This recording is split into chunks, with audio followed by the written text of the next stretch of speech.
Today we're gonna take this Brawler carb off. I need to knock the jets out of it a little bit. It's a little rich cruise and a little rich wide open. It's a Brawler 750 mechanical secondary. It's not bad, but just needs a little bit knocked out of it just to be more efficient. It runs well as it is. I've had a few small problems with it, and I'll highlight those in a minute. But overall, for what you pay, you definitely are getting your money's worth. So I'll show you, a quick overview of how to change the jets and the problems I've had and how to avoid them. I'll bring you guys back once I get it off. I know you don't have to take it off to change the jets. I just do it. It's easier. You don't make a mess, and it's easier to work on a bench, and you can look at things a little more closely than trying to monkey around over the hood in the engine bay, because it's easier for me to work that way. Alright, I got it off the truck, and I might go ahead and tear it apart real quick so we can change the jets out on it. Like I said, it's pretty close. I've already taken the jets down quite a few sizes. It's not far off, but it just needs a little bit of adjustment, just where I'm happy with it, and then I'm pretty picky about how my carburetors are set up. Plus, it really helps having a wideband in the truck to help you gauge, because sometimes, especially on pump fuels, it's a little harder to read the plugs as far as air fuel mixture goes. Timing, it's pretty easy. Eventually I will like to get the truck back onto the dyno and see if I can't squeeze every little bit of horsepower out of it that's available, but for right now, having tuned quite a few of these, I've got a pretty good idea where it wants timing with an inline valve head. And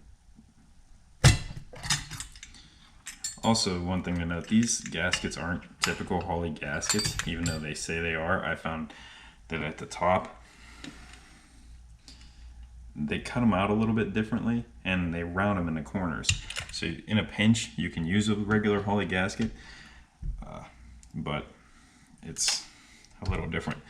The nice thing about the Brawlers is they do come with jet extensions in the back, and that's definitely nice to have. In the rear, they come with a nitrofill float. In the front, they come with a brass float. So that's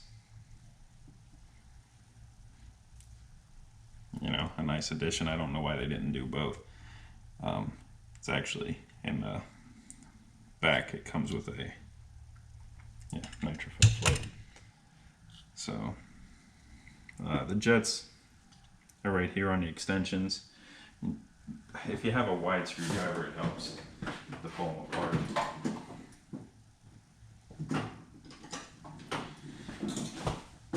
And sometimes you're going to need a wrench to hold the actual extension itself. A lot of times they'll screw right out. I had written down that I think I had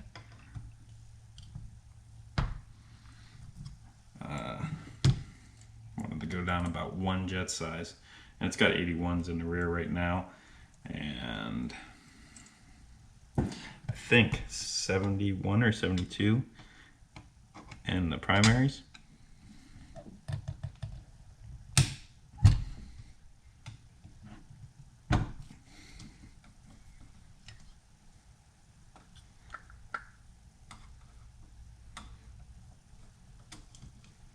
And I already tuned for the power valves. It's got 72s in the primaries, so I'll probably go down to a 71 in the primary and 80 in the secondary.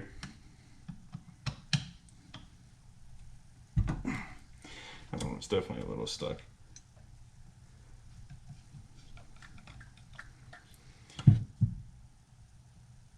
I'll nick that one up a little bit. And that does happen, they're very soft.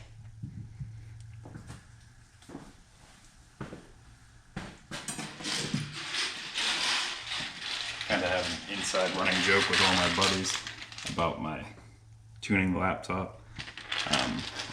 I have tuned EFI systems, a lot of Holley stuff, some big stuff like that, some factory stuff I know a little bit about. I don't really like to get into it. It's just not something I'm interested in. With this truck, I will probably go with a Holley setup eventually.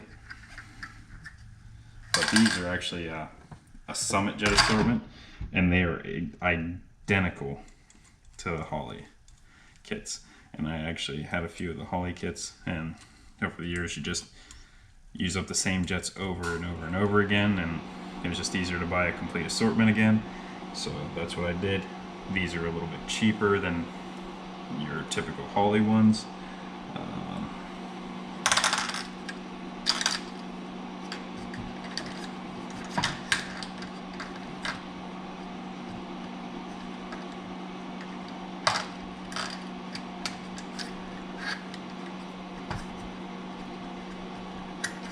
So all that.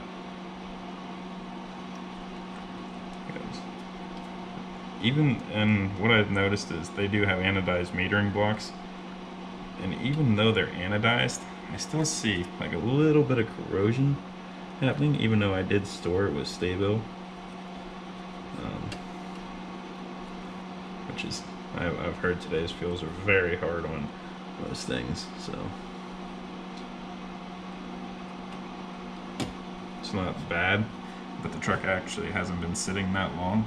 The fuel bowls look okay, gaskets look okay. They're supposed to be reusable, but a lot of times I found that they're actually not.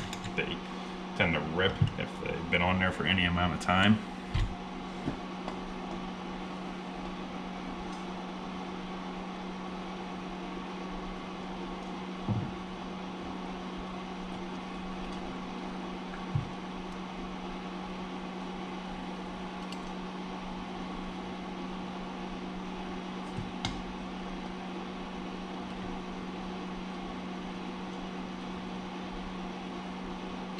You don't have to go full torque on these, you just snug them up and call them good. And always another thing to note is just look through them, make sure there's no chunks of debris hanging into them. I have had that happen where a jet is not fully drilled and I didn't catch it right away while I was tuning a vehicle on a dyno, and that definitely will ruin your day. Now, I did have a problem with the accelerator pump not working on the primary side. And what it wasn't the gasket, it wasn't the little rubber check valve they use. It was actually in the billet metering block. They use a set screw to plug a passage, so when they make the passage for where it comes up and goes through the actual squirters, they use the set screw. They didn't put any thread sealer on it, and they weren't very tight. That screw actually came out and was sitting right in the power valve pocket. And it took me a minute because I'm tearing apart the accelerator pump, and I'm like, no, this doesn't make sense. So then I pull it back apart, and I found that, and I'm like, okay. So then I pulled them out, and I put a little bit of blue Loctite on the one in the front and the one in the rear. And ever since then, it's been really no problems. Jetting is just something you do with a carburetor. Honestly, you'd have to do it season to season if you drive them around here, because the temperature swings and the air density changes so much from season to season. It's just one of those things that you deal with around here. And also another thing to note is there are recesses for the jet extensions. You do want to make sure that you get that foot above it, because if not, you can jam it back in there, and it is above it. Make sure your accelerator pump arm is set up, and then I just tighten these down by hand with a nut driver. They just really don't need to be super tight. A lot of guys will, bear down on them way too much, and then you really are gonna mess up the gaskets, but they don't need to be that tight. I'll snug them up with the nut driver in a minute. Like I said, the primary side definitely, it does use a brass float, which is fine. I've never had really any issues with them. It's nice that it does have the sight windows versus some of the older ones just had a plug you pulled out, and you just want to kind of set it halfway up the sight window and call it good. This is one of the more cost-effective Holley 750s you can find. I bought this one at Summit Racing.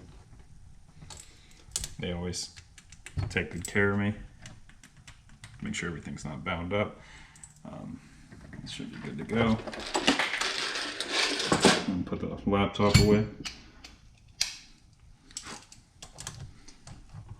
Like I said, you don't have to go crazy with them. You just want to snug them down.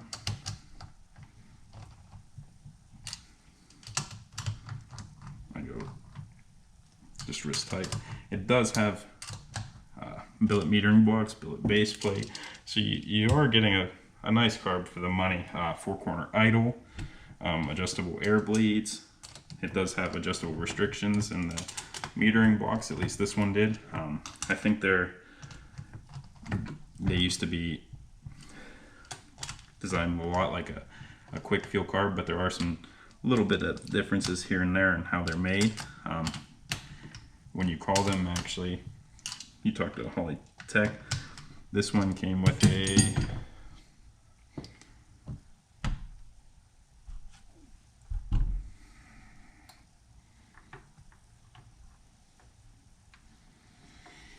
red pump cam. Nope, pink pump cam on the primary, and a pink on the secondary. Might be red. Looks like a red, but make sure your throttle plates work.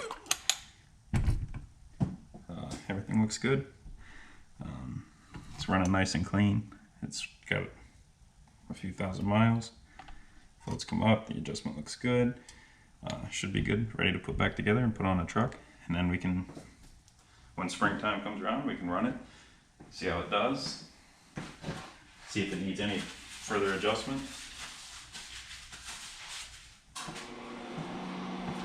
I think it'll be pretty close.